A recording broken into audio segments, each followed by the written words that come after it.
Hi friends, இன்றைக்கி வந்து பார்த்திங்கன்னா நம்ம ஊத்துக்காடு எல்லையம்மன் கோவிலுக்கு வந்திருக்கோங்க. எல்லையம்மன் பொதுவாக அழைக்கப்படுறதும் கோவிலில் வந்து பார்த்திங்கன்னா தேவிஸ்ரீ எல்லம்மன் தேவஸ்தானம் ஊத்துக்காடு அப்படிங்கிற மாதிரி சொல்லுவாங்க. வந்து பார்த்திங்கன்னா அருள்மிகு ஸ்ரீ எல்லம்மன் டெம்பிள்னு சொல்லுவாங்க, எல்லையம்மன் கோவில்னு சொல்லுவாங்க. இங்கே கோவிலில் வந்தீங்க பார்த்தீங்கன்னா ஊத்துக்காடு அருள்மிகு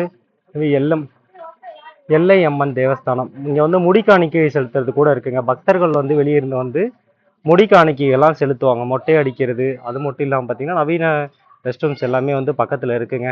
மார்னிங் டைம் ஃப்ரைடே அன்னைக்கும் மற்ற விசேஷமான டைமில் வந்தீங்கன்னா பயங்கரமான விசேஷமாக இருக்கும்.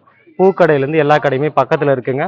இந்த ஊத்துக்காடு, அதாவது காஞ்சிபுரம்னாலே கோவில் தான் ஃபேமஸ். இந்த வாலஜாபாத் ஏரியாவில் ஊத்துக்காடுனாலே எல்லையம்மன் கோவில் தான் ஃபேமஸ் அப்படிங்கிற மாதிரி சொல்லுவாங்க. வந்தீங்கன்னா ட்ரை பண்ணி பாருங்கள். பக்கத்தில் ஒரு குளம் இருக்குங்க. அந்த குளத்துல தான் வந்து எல்லையம்மனை வந்து கண் கண் ஒரு மன்னர் வந்து கண்டெடுத்தாரு. பார்த்தீங்கன்னா அந்த வந்து குளத்துல வந்து நல்ல தண்ணி தான். இங்கே வந்து ஒரு சிலர் மொட்டையெல்லாம் அடிச்சுட்டு பார்த்தீங்கன்னா இங்கே வந்து வேண்டுதல்லாம் இருக்கும். நீங்களும் வந்தீங்கன்னா கோவிலுக்கு வந்து பாருங்கள். சக்தி வாய்ந்த தேவன் எல்லையம்மன் கோவில், எங்கள் ஊர் ஊத்துக்காடு எல்லையம்மன் கோவில்.